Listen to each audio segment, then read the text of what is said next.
نقصانات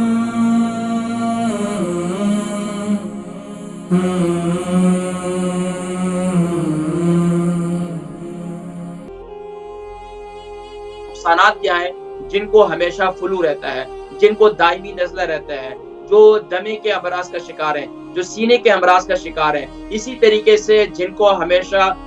ٹھنڈ لگتی رہتی ہے، ہاتھ پاؤں ٹھنڈے رہتے ہیں جن کے، ان کو استعمال نہیں کرنا چاہیے۔ اور اسی طریقے سے خاص طور پر اب آخر میں تھوڑی سی میں ایک اور بات کر لوں کہ جیسے کہ آج کل آم چل رہے ہیں، تو آم کا اگر ملک شیک بنا رہے ہیں تو آم کے ملک شیک کے اندر بنا کر اس کے اندر بعد میں مکس کر لیں۔ اب آپ اس کو اس کے اندر بھی شامل کر سکتے ہیں، لیکن وہ جوسر مشین کے اندر بالکل جو ہے وہ گرائنڈ ہو کر مکس ہو جائے گا، مزہ ہی نہیں آئے گا۔ تو اس کے دانے جب منہ میں بھی آتے ہیں وہ بھی اپنا ایک مزہ ہوتا ہے۔ آپ کو پتہ ہے پاکستان کے اندر جب جو ہے وہ فالودے والا فالودہ بناتا ہے تو اس کے اندر یہ ضرور تخم ملنگا تو ضرور ڈالتا ہے، تو اس کو دیکھ کر ہی مزہ آتا ہے۔ اچھا، روح افزا کا شربت دودھ والا جو بنتا تھا، شاید ماؤں کو آج بھی یاد ہو جنہوں نے پاکستان میں بچپن گزارا ہے، یا انڈیا، پاکستان، بنگلہ دیش، ان ممالک کے اندر تو تقریباً روح افزا کا شربت اور اس کے اندر جو ہے وہ تخم ملنگا جو ہے وہ ڈال کر دودھ والا، وہ بڑا بہترین مزہ آتا تھا، وہ بھی آپ استعمال کر سکتے ہیں۔ تو بچوں کو آرٹیفیشل جوسز سے بچائیں، نیچرل چیزوں کی طرف لائیں۔ اس کے فوائد بھی زیادہ ہیں، اس کے نقصانات تو ہے ہی نہیں ماشاءاللہ، لیکن اگر ہم پابندی کریں بچوں کو، اکثر مائیں یہ بھی کہتی ہیں کہ کیا کریں جی، بچے کھاتے ہی نہیں ہیں، بچے پیتے ہی نہیں ہیں، بچے، وہ ماؤں کی غلطی کہ ماؤں نے بچپن سے کیوں عادی نہیں کیا۔ تو الحمدللہ ہمارے اس پروگرام کے ذریعے سے جو اب مائیں بنی ہیں تو انہیں تو بہت فوائد حاصل ہو رہے ہیں ماشاءاللہ، اور ان کے بچے چھوٹے ہیں تو آسانی سے تربیت ہو رہی ہے۔ ہماری اکثر ایک اماں جی ہیں، وہ کال کر کے مجھے کہتی ہیں کہ اگر یہ پروگرام جو ہے 10 سال پہلے ہوتا تو ہماری بچیاں جو آج ان کے بچے 10 سال کے ہو گئے تو وہ پیتے نہیں ہیں، کوئی چیز کھاتے نہیں ہیں، تو چھوٹے بچے ہوتے تو آسانی سے جو ہے نا وہ ہمیں یہ سب کچھ مل جاتا۔ تو الحمدللہ یوں کہتے ہیں کہ میں ہمیشہ آپ کا پروگرام شروع ہونے سے پہلے ہی میں سب کو ٹیکسٹ کرنا شروع کر دیتی ہوں، میسج کرتی ہوں بیٹیوں، اور وہ اپنی سہیلیوں کو میسج کرتی ہیں کہ بھائی پروگرام شروع ہونے والا ہے، آپ لوگ بیٹھیں اور دیکھیں، آپ لوگ مائیں ہیں، کل آپ لوگوں کے بچے جوان ہو رہے ہیں، بڑے ہوں گے، تو کیا کیا ضرورت پڑتی ہے اس پروگرام کو دیکھنے سے، کتنا فائدہ حاصل ہوتے ہیں۔ تو ناظرین کرام، ماشاءاللہ اسلام چینل اردو، اور الحمدللہ اس پر کوشش ہماری جاری ہے کہ آپ حضرات گھر بیٹھے کیسے آپ حضرات کو ایک مفید مشورے دیے جائیں جس سے آپ کی صحت بہتر ہو جائے، اور آپ گھر بیٹھے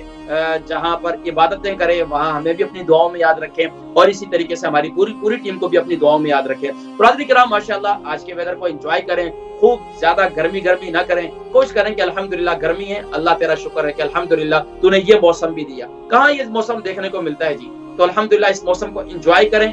دیکھیں کہ ہم کون سی چیز استعمال کر رہے ہیں جس سے ہماری گھبراہٹ ختم نہیں ہو رہی، جس سے ہماری بے چینی ختم نہیں ہو رہی۔ گھر کے اندر ہمیں کوششیں کرنی چاہیے، دروازوں کھڑکیوں کو کھولنا چاہیے جس سے ہماری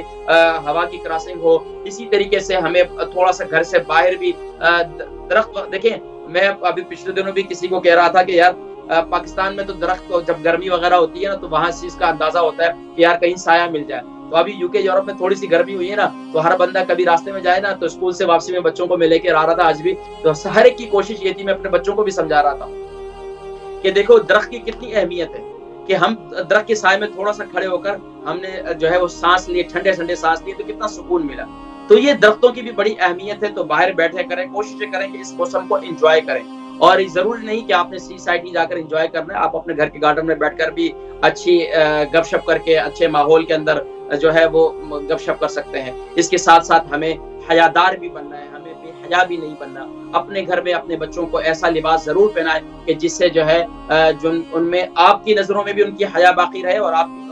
ان کی نظروں میں بھی کچھ حیا باقی رہے۔ بہر اللہ تبارک و تعالیٰ، یہ کچھ باتیں میں کبھی کبھار ضمناً میں کر دیتا ہوں، اس لیے کرتا ہوں کہ ظاہری بات ہے جہاں صحت ہے وہاں حکمت ہے، تو صحت کے ساتھ ساتھ حکمت کی باتیں، حکمت کے ساتھ ساتھ صحت کی باتیں وہ جاری رہتی ہیں۔ تو ناظرین کرام، انشاءاللہ ہم نے ابھی جانا ہے مختصر سی بریک کی طرف، اور بریک سے واپسی پر انشاءاللہ العزیز آپ کی کال شامل کریں گے۔ باقی آج ہم نے چیا سیڈ اور تخم ملنگا، بیزل سیڈ، اور دوسرا جو ہے یعنی کہ چیا سیڈ کے حوالے سے آج ہم نے بات کی، اس کے فوائد کیا ہیں، اس کو کب اور کیسے استعمال کیا جائے، درست طریقہ کیا ہے۔ ہر مرض کے لیے اسے الگ طریقہ ہے استعمال کرنے کا، لیکن نارمل طریقہ یہ ہے کہ آپ اسے دودھ کے اندر، آپ اسے جوسز وغیرہ کے اندر، اسی طریقے سے دودھ کے اندر آپ اسے استعمال کر سکتے ہیں۔ بیسٹ ٹائم اس کے لیے وہ یہی ہے کہ خالی پیٹ اسے استعمال کریں تو زیادہ فائدہ ہوگا، اور تھوڑا تھوڑا کر کے پیئیں تو زیادہ فائدہ ہوگا۔ تو اس سے انشاءاللہ العزیز آپ کی، اچھا مزے کی بات ایک اور ہے کہ آپ کا کڈنی بھی واش ہوگا، آپ کا کڈنی بھی جو ہے ماشاءاللہ سے کلین ہوگا، اس کے ساتھ ساتھ آپ کا بلیڈر میں آپ کا پیشاب کا سلسلہ بھی بہتر ہو جائے گا۔